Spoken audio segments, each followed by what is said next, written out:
How can firms better detect and counter the tactics of sanctioned entities evading sanctions? Yeah, it's a very good question. We get it regularly. I think there are numerous now types of red flags to watch out for, and every trade compliance group should really have their list of red flags. We're seeing it. Many of the red flags that you see in the AML world in Canada, produced by FinTrack, for example, I'm talking about anti-money laundering, have kind of things to watch out for. Use of offshore entities known to be used by Russians, bordering states, and here we're talking about, for example, Kazakhstan, changes in patterns of trade that you've been dealing with before.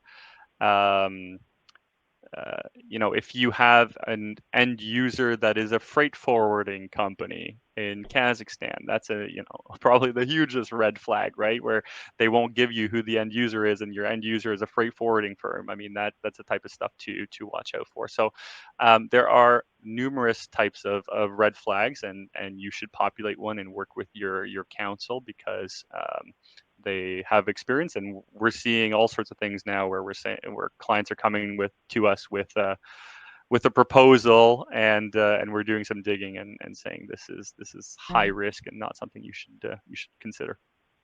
Thank you, John. Thoughts from you? Do we still have John? Well, I think there you go. People have to, people have to go down and map their supply chains, make sure that they don't have any. As I say, forced labor or other products. That's a big thing to do. And as far as dealing with folks, you need to vet your customers too. I mean, not just looking at the SDN list, but looking at who owns a company if they're not on the SDN list. And if they're Russian or Belarus affiliated, or even some Chinese entities.